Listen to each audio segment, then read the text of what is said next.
Hi everyone, and welcome to StudioJake. I, of course, am your host, Jacob Airy. Be sure to like this video and share it out. If you're on YouTube, subscribe to my channel and also ring the bell because YouTube does this weird thing where they curate your subscription feed so you don't see the videos you're subscribed to in chronological order. They give it to you based on one of their mysterious algorithms. So ring that little bell, that way you get notifications right away. If you're on Facebook, be sure to follow this page and like and turn on the notifications there as well. It's author Jacob Airy, and today I want to talk about something that happened last year regarding the film The Hunt, which was made by Jason Blum's Blumhouse Productions, and it was a movie that stirred some controversy. Even President Donald Trump got involved, and the film was ultimately canceled. But now it appears that it's going to be back on. So sit back, relax, and welcome to Studio Jake.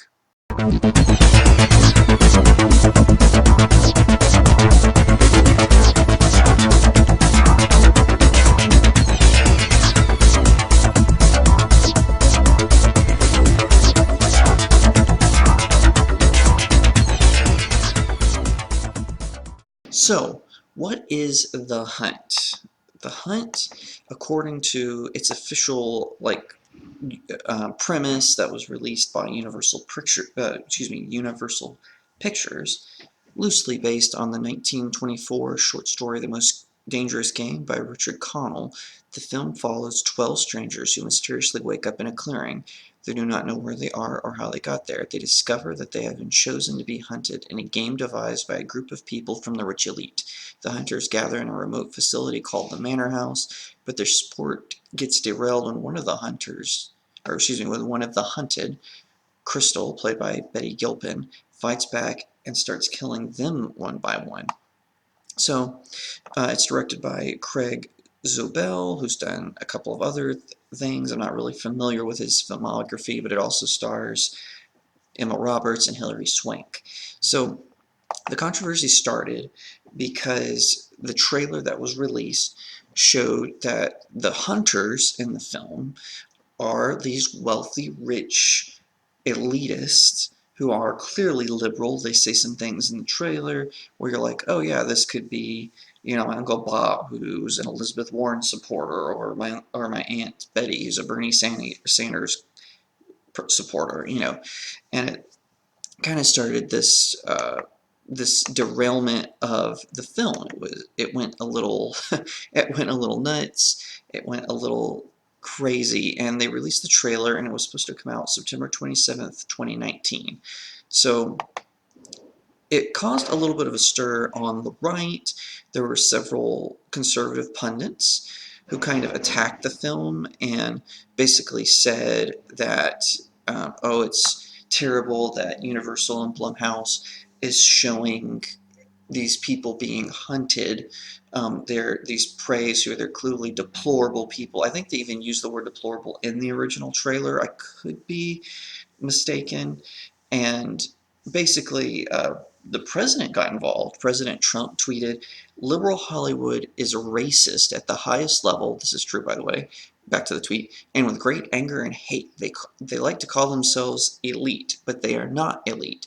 In fact, it is often the people that they are so strongly opposed that are actually the elite. The movie coming out is made in order to inflame and cause chaos. They create their own violence and then try to blame others. They are the true racists and very bad for our country." Now, there's a couple of things true of the president's statement, obviously. I've been a big critic about Hollywood elitism, about how Hollywood has, for generations, they have stoked the flames of racism and elitism and classism, but then they want to lecture Americans at events like the Academy Awards and the Golden Globes and even the Annie Awards. They want to just lecture Americans and talk down to us like, oh, you peasants, you just don't get it. We're artists. So, but what does this have to do with The Hunt? Now, President Trump doesn't actually name the film. He just talks about Hollywood's elitism. And again, I am inclined to agree with President Trump. This is actually one of the reasons I went from being a Never Trumper to a Donald Trump supporter, is because I saw, wow, he's right about these things, and also besides the economy is really booming, except if you live here in California, it's only booming for the rich Hollywood elitists and the political class. Anyway, that's a whole other topic for another day.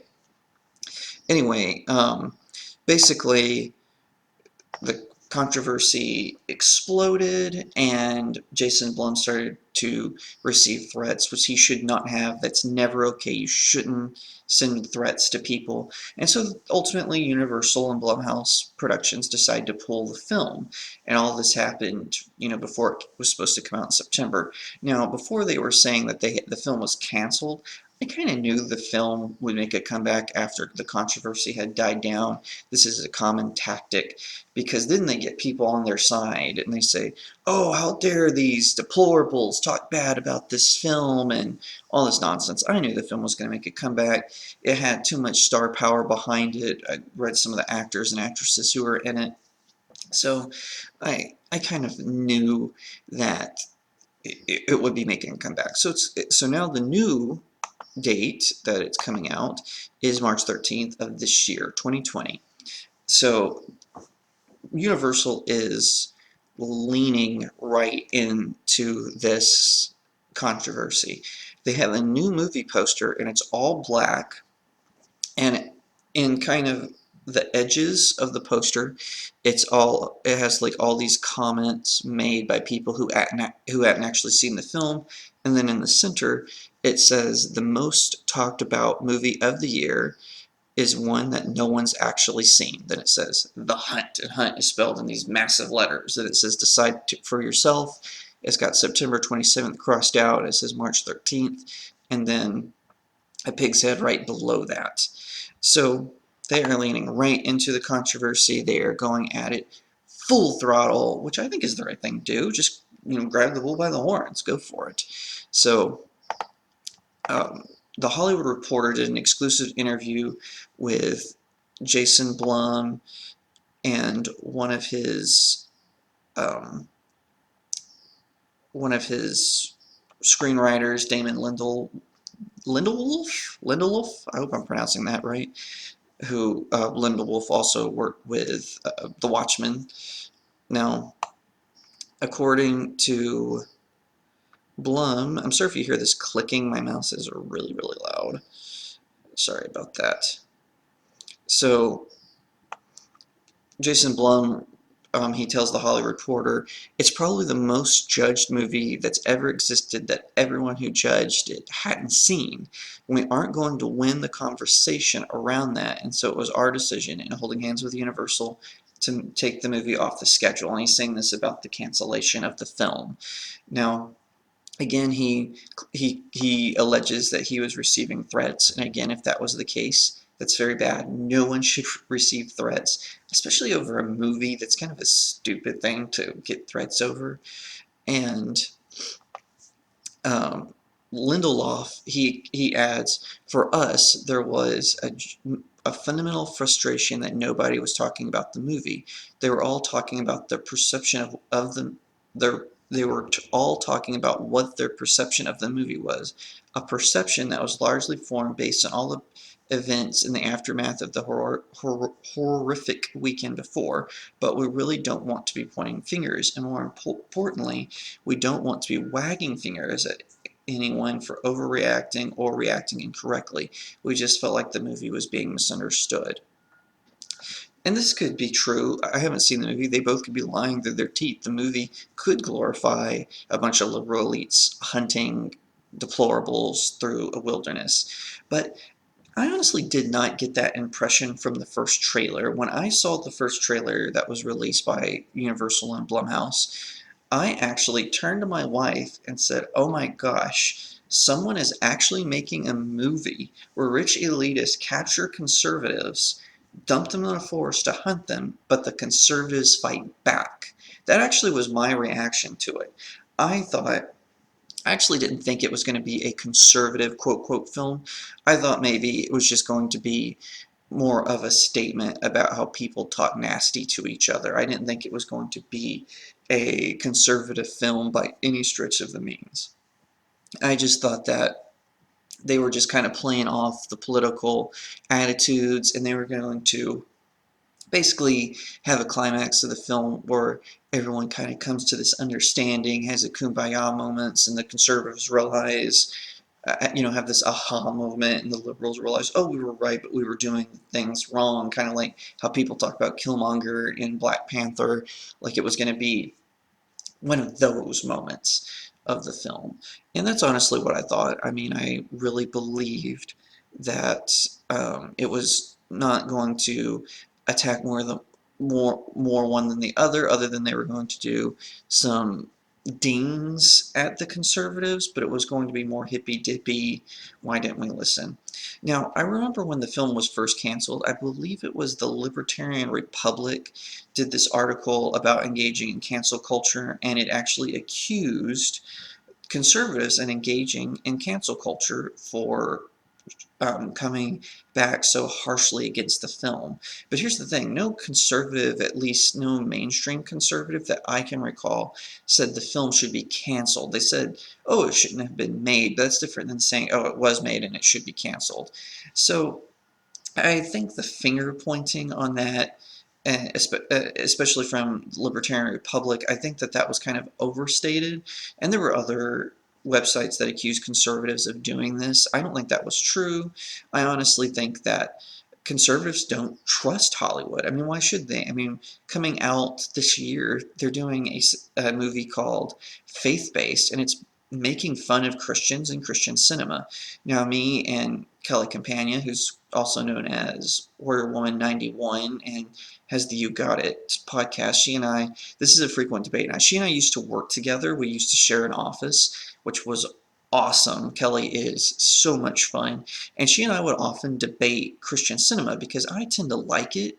I see Christian cinema as just kind of a break from the in your face liberal secularization of the world. And yeah, some of them are a little, what's the word that I hear all the time? Some of them are a little saccharine, or saccharine, whatever. But I still think that the films are enjoyable. There are some that are cheesy, but it's like that with any genre of film. And there's this movie coming out called Faith Based, and I honestly feel like if conservatives, and especially religious conservatives, are going to call out any film to be canceled, it would be this film because it just mocks Christians relentlessly. And I know some atheistic conservatives are saying, "Oh, they're just mocking Christian cinema." No, they're mocking Christians. Let's be real. Who runs Christian cinema? Let's look at Pure Flix Films, for instance.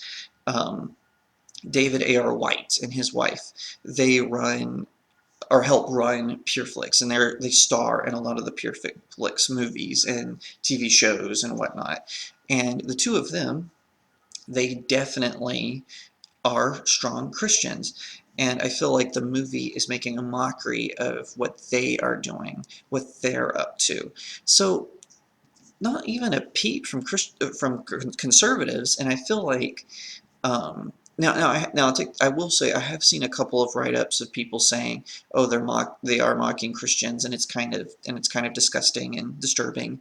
So perhaps if if there was an opportunity for conservatives to engage in cancel culture, this would be it. But I don't think they did in The Hunt. I think they were just shocked by the content. And horror movies have often faced this kind of scrutiny. There was a cannibal movie that came out, I want to say in the 70s. I could be wrong about that, but it was made in Italy. And there was a scene where a woman was impaled, and it was very graphic and very gross, and she was like positioned upward as she was impaled, and what the director was actually accused of murdering the actress. And to make things worse, the director had sent the actress kind of into hiding because he actually wanted to do more of a guerrilla marketing. And so the Italian authorities actually arrested him and accused him of murdering the actress who played the victim of the impalement. But what really happened was he just later kind of in front of the pole that was used to impale her, and then used tricky camera footage to look like it was going right through her, but it really wasn't. It didn't. She was fine. She was alive. She was happy, healthy, and alive, as people say. So I really feel like this was not an attempt to cancel it. I think conservatives just reacted because President Trump kind of tweeted at the film, but not even President Trump called for the film to be canceled. He just kind of reacted to it. And there is something to be said about conservatives overreacting to something. We always want to throw the baby out with the bathwater. Or when a liberal person says something that is kind of conservative, all of a sudden we want to latch onto them and be like, you're ours. And the person's like, no, no, no, I'm really a liberal. You know, we've seen that happen time and time again, where a liberal isn't actually interested in building bridges, but they're like for free speech. They agree with conservatives on free speech. And so then conservatives latch onto them, and we have them on all of our podcasts, and we interview them, and have them guest host, and we go on their podcasts. And really, the person is just kind of a grifter because they're being rejected by the left.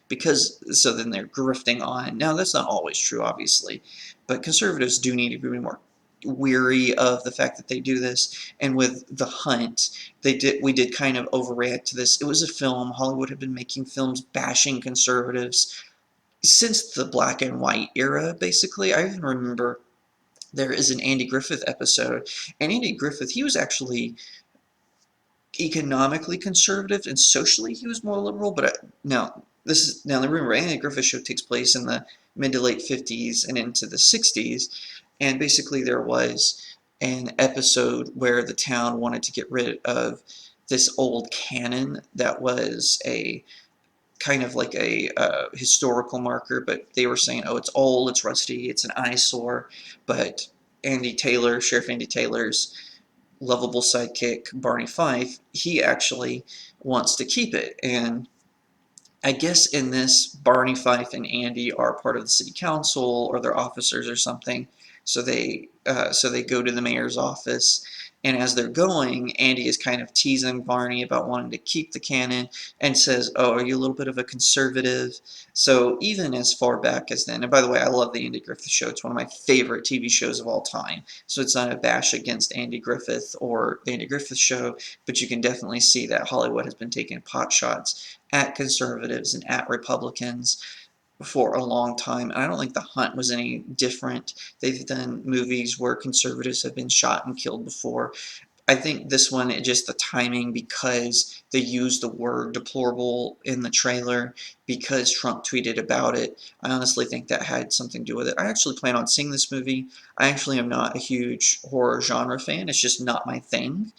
But I actually am going to see this because I think that the controversy around it is very interesting. So I'll let you know. That's all the time I have for today. Be sure to like this video and share it out, like I said earlier.